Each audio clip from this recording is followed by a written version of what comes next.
Hello കൂട്ടുകാരെ, ഇന്ന് നമുക്ക് വീണ്ടും ഒരു കഥ കേട്ടാലോ. ഒരു കഴുതയുടെ കഥയാണ്. പാട്ടുപാടി കിട്ടിയ സമ്മാനം എന്നാണ് ഈ കഥയുടെ പേര്. പണ്ട് പണ്ടൊരു ഗ്രാമത്തിലെ ഒരു അലക്കുകാരൻ ഉണ്ടായിരുന്നു. അയാൾ ഒരു കഴുതയെ വളർത്തിയിരുന്നു. രാവിലെ ആകുമ്പോൾ കഴുതയുടെ പുറത്ത് അലക്കാനുള്ള തുണികളും വെച്ച് അലക്കുകാരൻ പുഴയിലേക്ക് പോകും. വൈകിട്ടാകുമ്പോൾ തുണികളെല്ലാം അലക്കി ഉണക്കി കഴുതപ്പുറത്ത് വെച്ച് തിരിച്ചു വീട്ടിലേക്ക് മടങ്ങുകയും ചെയ്യും. വീട്ടിലെത്തിക്കഴിഞ്ഞ് രാത്രിയാവുമ്പോൾ അയാൾ തന്റെ കഴുതയെ കെട്ടഴിച്ച് സ്വതന്ത്രമായി വിട്ടിരുന്നു. ഈ സമയം കഴുത വയലുകളിലും മറ്റു പറമ്പുകളിലും പോയി തനിക്ക് മതിയാവോളം പച്ചപ്പുല്ലോ കായ്കനികളോ കഴിക്കും. അതിനുശേഷം പുലരുന്നതിന് മുമ്പ് തന്നെ തന്റെ യജമാനന്റെ വീട്ടിലേക്ക് മടങ്ങുകയും ചെയ്തു. കഴുത ഇങ്ങനെ രാത്രിയിൽ ചുറ്റിക്കറങ്ങുന്നതിനിടയിൽ ഒരു ദിവസം ഒരു കുറുക്കനെ കാണുവാനിടയായി. പെട്ടെന്ന് തന്നെ അവർ നല്ല സുഹൃത്തുക്കളാകുകയും ചെയ്തു. പിന്നീടുള്ള ദിവസങ്ങളിൽ അവർ ഒരുമിച്ചായി രാത്രിയിലുള്ള കറക്കം. അവർ രാത്രികളിൽ ഒരുമിച്ച് ആഹാരം തേടി കഴിച്ചും സന്തോഷത്തോടെ കഴിഞ്ഞു. അങ്ങനെ ഇരിക്കെ ഒരു ദിവസം രാത്രി കുറുക്കൻ ചോദിച്ചു, സുഹൃത്തെ, കുറച്ച് അകലെയായിട്ട് ഒരു വെള്ളരിപ്പാടം ഞാൻ കണ്ടു. ഇനി നമുക്ക് അങ്ങോട്ടേക്ക് പോയാലോ? ഇവിടെ നിന്ന് നമുക്ക് മതിയാവോളം വെള്ളരിയും കഴിച്ചു മടങ്ങാം. കഴുത സമ്മതിച്ചു. അങ്ങനെ അവർ വെള്ളരിപ്പാടത്തേക്ക് പുറപ്പെട്ടു. നല്ല നിലാവുള്ള ദിവസമായിരുന്നു അത്.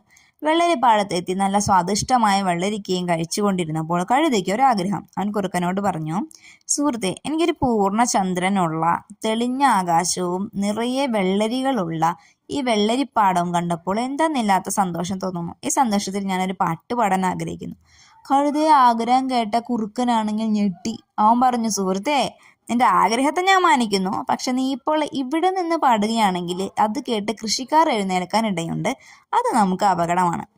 എന്നാൽ കഴുതയാവട്ടെ കുറുക്കൻ പറഞ്ഞത് ചെവി കൊണ്ടില്ല. അവൻ പറഞ്ഞു, ഒരു കാട്ടുമൃഗമായ നിനക്ക് സംഗീതത്തിനെ കുറിച്ച് എന്തറിയാം? പാട്ട് പാടാനും അത് ആസ്വദിക്കാനും ഒരു കഴിവ് വേണം. ഇതൊന്നുമില്ലാത്ത നിന്നോട് ഇതിനെക്കുറിച്ച് പറഞ്ഞിട്ട് ഒരു കാര്യമില്ല.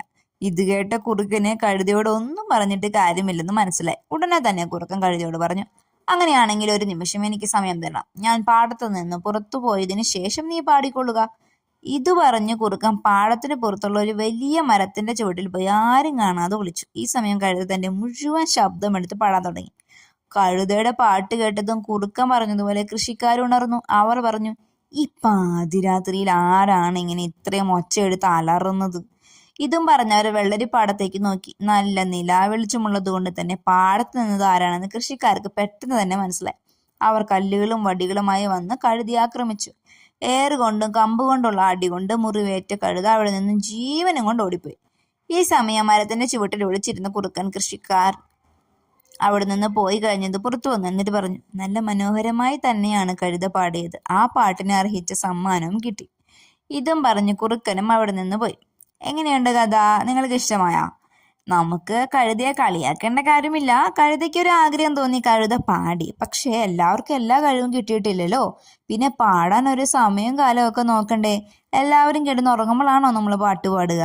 അപ്പം ഈ കഥയുടെ ഗുണപാഠം എന്താണെന്നോ? സമയവും സന്ദർഭവും നോക്കാതെയുള്ള പ്രവൃത്തിക്ക് വിപരീതമായ ഫലമാണ് ഉണ്ടാവുക. എല്ലാ കൂട്ടുകാരും കഥ ഇഷ്ടപ്പെട്ടോ? നമ്മുടെ ചാനൽ സബ്സ്ക്രൈബ് ചെയ്യാൻ മറക്കരുതേ. അടുത്ത വീഡിയോയിൽ കാണാം. താങ്ക്